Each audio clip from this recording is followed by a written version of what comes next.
வணக்கம். இன்னைக்கு எந்த படத்த பத்தி பேச போறேன் அப்டின்னா, இட்லி கடை அந்த மூவி பத்தி தான் பேச போறேன். இட்லி கடையில நம்மளுடைய தனுஷ் அவர்கள் நடிச்சிருந்தாங்க. ஆ ரொம்ப நல்லா இருந்துச்சு படம் பார்க்கறதுக்கு. ஆனா நெறைய விமர்சனங்கள் வந்தது. ஏற்கனவே விஐபி அப்டின்னு ஒரு படம் வந்தது இல்லையா? வேலையில்லா பட்டதாரி. அந்த கதைய தான் கொஞ்சம் உல்டா பண்ணி இந்த மாரி எடுத்திருக்காங்க அப்டின்லாம் நெறைய விமர்சனங்கள் வந்தது. என்னோட கருத்து என்ன அப்டின்னா, ஆ அரைச்ச மாவு அரைக்கிறதுக்கும் ஒரு டேலண்ட் வேணும்ல. ஸோ அதுதான். அதையும் சலிப்பு இல்லாம பார்க்கறதுக்கு, அத பார்க்கும்போது நம்மளுக்கு பிடிக்கணும். அதுக்கு ரசிகர்கள் இருக்கணும். ஸோ இந்த மாரி விஷயங்கள்லாம் இருக்கு இல்லையா? ஸோ இதெல்லாமே இந்த படத்துல நல்லா இருக்கு அப்படின்னு தான் நம்ம சொல்லணும். எந்த குறை சொல்ற மாரி அப்படின்னெல்லாம் இந்த படத்துல எதுவுமே இல்ல. அத தாண்டி பார்த்தோம் அப்படின்னு சொன்னா, இதுல நெறைய மெசேஜஸ் எல்லாம் இருக்கு. இவங்க தனுஷ் அவர்கள் பண்ணியிருக்கக்கூடிய கேரக்டர் அ ரொம்ப ஒரு கிராமத்துல பிறந்து வளர்ந்து படிச்சு ரொம்ப பெரிய வேலைக்கு போய் வெளிநாட்டுலலாம் போய் வேலை பார்க்குற அளவுக்கு ஒரு பெரிய வேலைக்கு போறாங்க. ஸோ அதுதான் கதையா எடுத்திருக்காங்க. அங்க என்ன சிக்கல்கள் வருது இவங்களுக்கு அப்படிங்கிறதெல்லாம் காமிச்சிருக்காங்க. என்ன ஒண்ணு ஆ படம் ஃபுல்லாவே அவர் ஒரு சோகமான ஒரு முகத்தோடயே சுத்திட்டு இருக்காரோ!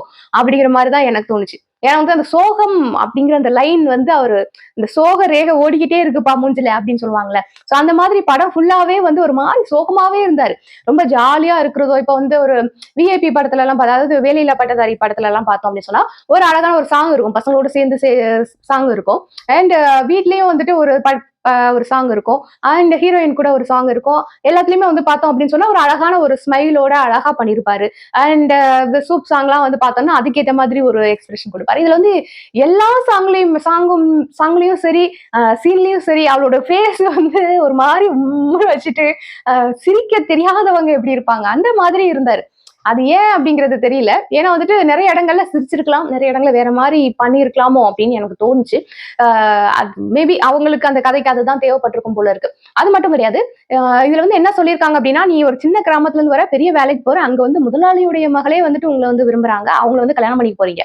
இருந்தாலும் அங்க உனக்கு மதிப்பு, மரியாதை கிடைக்குதா?" அப்படிங்கிறத நம்ம பார்க்கணும். இன்னைக்கு நெறைய பேர் பண்ற மிஸ்டேக் என்ன அப்படின்னா, பணக்காரங்க அவங்கள லவ் பண்றாங்க அப்படின்னா, ஓகே அக்செப்ட் பண்ணிட்டு, ஓகே பணக்காரங்களும் நம்ம கல்யாணம் பண்ணிக்க போறோம். நம்ம லைஃப் பின்னாடி பிரைட்டா இருக்கும். ஒரு பிரைட் ஃபியூச்சர் நம்மளுக்கு கிடைக்கும். அந்த மாரிலாம் கால்குலேட் பண்ணிட்டு, கண்ண மூடிட்டு கல்யாணம் பண்ணிடுவாங்க. அங்க போனதுக்கு அப்புறம் தான் தெரியும், அவங்க நம்மள வேலைக்காரங்க மாரி தான் நடத்துவாங்க அப்படிங்கிறது.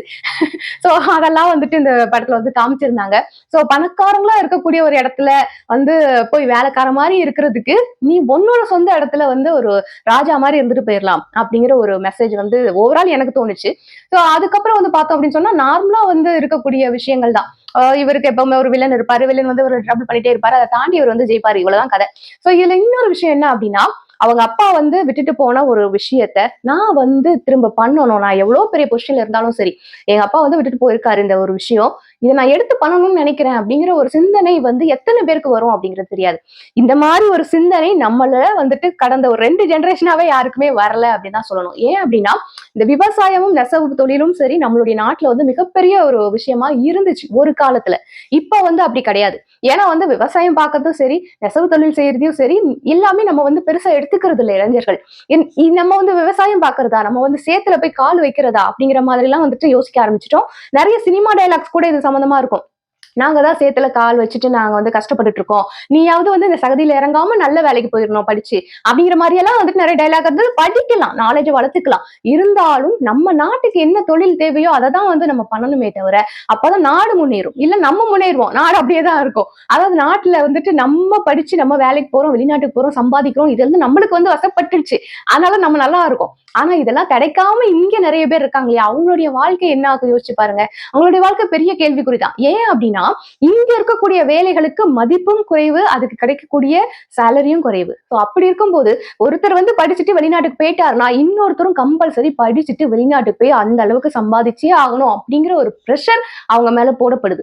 இது இவங்க மேல தப்பு கிடையாது. படிச்சு வெளிநாட்டுக்கு வேலைக்கு போறவங்க மேல தப்பு கிடையாது. ஆனா நம்ம நாடு எப்படி போய்க்கிட்டு இருக்கு அப்படிங்கிறத யோசிக்கணும். இந்த படத்துல இருந்து நம்ம தெரிஞ்சுக்கக்கூடிய ஒரு விஷயம் என்ன அப்படின்னா, நம்ம வீட்டுல நம்ம நம்ம விவசாயமோ இல்ல நெசவு தொழிலோ பண்ணிட்டு இருக்கக்கூடிய ஒரு குடும்பம்னா நம்ம நல்லா படிக்கலாம். நாலேஜ் எல்லாம் நம்ம எடுத்துக்கலாம். அதெல்லாம் எடுத்துட்டு டெக்னாலஜியோட இது எப்படி நம்ம முன்னேற்றுறது? ஒரு விவசாயம் பாக்குறீங்கன்னா, நான் படிச்சிருக்கேன். நான் படிச்ச நான் எப்படி விவசாயம் பார்ப்பேன்? எவ்வளவு தெளிவா பார்ப்பேன்? எவ்வளவு நல்ல விளைச்சல கொண்டு வருவேன்? இதெல்லாம் நம்ம விவசாயத்துல இம்ப்ளிமெண்ட் பண்ணணும். அதே மாதிரி நெசவு தொழிலையும் இம்ப்ளிமெண்ட் பண்ணணும். இங்க இருக்கக்கூடிய சின்ன சின்ன விஷயங்கள்ல நம்ம இம்ப்ளிமெண்ட் பண்ணணும். இங்க இருக்கக்கூடிய நிறைய விஷயங்கள் இப்ப அழிஞ்சு போயிடுச்சு. தொழில் ரீதியான விஷயங்கள், மருத்துவ ரீதியான விஷயங்கள் எல்லாமே அழிஞ்சு போயிருச்சு. அப்ப நம்ம அடுத்த நாட்டுல இருக்கவங்கள தான் வந்துட்டு நம்ம எதிர்பார்த்து காத்திருக்கக்கூடிய ஒரு நிலைமை இருக்கு. ஆங்கில மருத்துவம் தான் இப்ப இருக்கு. இங்க இருக்கக்கூடிய மருத்துவங்கள்லாம் வந்துட்டு அவ்ளோ வந்து வேல்யூபிளா இருக்கக்கூடிய ஒரு மருத்துவம். நம்ம நாட்டுல இருக்கக்கூடிய மருத்துவம். இங்க இருக்கக்கூடிய மூலிகைகளுக்கு இல்லாத ஒரு சக்தியே கிடையாதுன்னு சொல்லலாம். எப்பேற்பட்ட வியாதியா இருந்தாலும் குணப்படுத்தக்கூடிய மூலிகை நம்ம நாட்டுல இருந்தது. அதை மூலிகையை வைத்து மருத்துவம் செய்யக்கூடிய மருத்துவர்கள் நம்ம நாட்டுல இருந்தாங்க. ஆனா அதெல்லாம் வந்துட்டு நம்ம வந்து இன்னும் எடுத்துட்டு வராம விட்டுட்டோம். அதாவது என்ன சொல்றது? ஃபேஷன் சொல்றதா? இல்ல வந்து நான் என்னையவே மோட்டிவேட் பண்ணிட்டு வெளிநாட்டுக்கு வேலைக்கு போறேன் அப்படிங்கிற மாதிரி வந்து நம்ம கொண்டு வந்துட்டோமான்னு தெரியல. கடந்த 2 தலைமுறை வந்து நம்ம கம்ப்ளீட்டா நம்மளுடைய நம்ம பாரம்பரியத்துல விலகி வந்துட்டோம் அப்படின்னு தான் சொல்லணும். சோ அது வந்து எனக்கு இந்த படத்த பார்க்கும்போது கொஞ்சம் ஃபீல் ஆச்சு. ஒரு இட்லி கடை அத காப்பாத்துறதுக்கே இந்த பையன் இவ்வளவு போராடுறான் அப்படின்னா, நம்மளுடைய தமிழ்நாட்டுல இருக்கக்கூடிய இந்த மருத்துவம், விவசாயம், நெசவு அதை தாண்டி நிறைய விஷயங்கள் உள்ள இருக்கு. சிற்பக்கலை இருக்கு, சித்திரக்கலை இருக்கு, எத்தனையோ விஷயங்கள் இருக்கு. இதெல்லாம் நம்ம காப்பாத்துறதுக்கு நம்ம என்ன செஞ்சோம்? ஒரு தமிழனாக நம்ம என்ன செஞ்சோம்? தமிழ காப்பாத்துறதுக்கு என்ன செஞ்சோம்? தமிழ்நாட்ட காப்பாத்துறதுக்கு என்ன செஞ்சோம்? நம்மளுடைய அந்த கலைகள், ஆயக்கலைகள் 64ன்னு சொல்றாங்க. அந்த கலைகளை காப்பாற்றுறதுக்கு நம்ம என்ன செஞ்சிருக்கோம் இதுவரைக்கும் அப்படின்னு இதெல்லாம் நான் யோசிச்சேன். உங்களுக்கு பார்த்த எத்தனை பேருக்கு இந்த யோசனை வந்தது அப்படின்னு தெரியல. ஒரு இட்லி கடையை காப்பாத்துறதுக்கு, அவங்க அப்பா பேரை காப்பாத்துறதுக்கு ஒரு பையன் இந்த அளவுக்கு போராட முடியும். அதுல ஜெயிச்சும் காமிக்க முடியும் அப்படின்னா, நம்ம எல்லாருமே ஒண்ணு சேர்ந்தா நம்மளுடைய தமிழ்நாட்டை மீட்டெடுக்க முடியும் இல்லையா? மாடர்னா போய் எல்லாத்தையும் பண்ணணும்னு அவசியம் கிடையாது. கொஞ்சம் ட்ரெடிஷனலாவும் இருக்கலாம். கொஞ்சம் கலாச்சார ரீதியாகவும் போகலாம். நிறைய விஷயங்கள் நம்ம விட்டுட்டு வந்த நிறைய நல்ல விஷயங்கள எடுத்துட்டு வந்து நம்ம ஃபாலோ பண்ணலாமே அப்படின்னு ஒரு நல்ல விஷயம் எனக்கு தோணுச்சு. ஸோ அத தான் ஷேர் பண்ணணும்னு நினைச்சேன். அத தாண்டி வந்து படம் அப்படின்னு பார்த்தோம் அப்படின்னு சொன்னா, ஒரு நார்மலான ஒரு கமர்ஷியல் படம் தான். நீங்க வந்து உட்கார்ந்து ஒரு 2 மணி நேரம் பயங்கரமா அழணும்னு நினைச்சீங்கன்னா, கண்டிப்பா இந்த படத்த பாருங்க. ஏன் அப்படின்னா, வசனங்கள விட பாடல் வரிகளும், அந்த மியூசிக்கும் தான் அதிகமா இருந்தது. தடிக்கி விழுந்தா பாட்டு அப்படின்னு சொல்லுவாங்கல்ல. சோ அந்த மாதிரி வந்துட்டு நெறைய பாடல்கள் இருக்கும் அப்படின்லாம் தோணுச்சு. எல்லாமே சோகமான பாட்டா இருந்தது. சோ அதெல்லாம் கேட்கும்போது நம்மளுக்கு கண்ணுல அப்படியே தண்ணி வந்துட்டே இருக்கும். நம்ம வந்து நம்மளுடைய அப்பாவ பத்தி நினைச்சு நம்ம வந்து அழ ஆரம்பிச்சோம். எனக்கெல்லாம் வந்து அந்த மாதிரி ஆட்டோமேட்டிக்கா வந்துரும். நார்மலாவே அப்பாவ பத்தி பேசினா அது மாதிரி கண்ணீர்லாம் வந்துரும். சோ இந்த படத்த பார்க்கும்போது அதுதான் தோணுச்சு. பயங்கரமான சென்டிமெண்டா எடுத்திருக்காங்க அப்படின்னு சொல்லலாம். அவ்வளவுதான். சோ அரைச்ச மாவு அரைச்சிருக்காங்கன்னா ரிலேட் பண்ணி பார்த்தோம் அப்படின்னு சொன்னா வேலையில்லா பட்டதாரி மாதிரி தான் இதுவும் இருக்கு. அங்கேயே வந்து அவர் கஷ்டப்படுவாரு. ஒரு பணக்கார பையன் வந்து ரொம்ப ட்ரபிள் கொடுப்பான். அவனை தாண்டி ஜெயிப்பாங்க.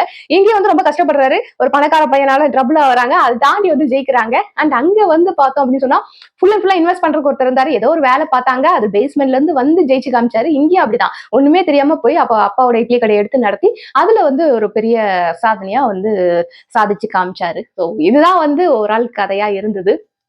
கதை ஓகே. பார்க்கலாம். நம்ம பார்த்தோம்னா நம்மளுக்கு என்ன ஃபீலிங் வருது அப்படிங்கிறது தான். ஏன்னா அவங்க சொல்ல வர்ற கருத்து நம்மளுக்கு புரியுதா? இல்ல அத தாண்டி இதுல நம்மளுக்கு வேற ஏதாவது கருத்து தெரியுதா? அப்படிங்கிறது தான் இங்க விஷயம்.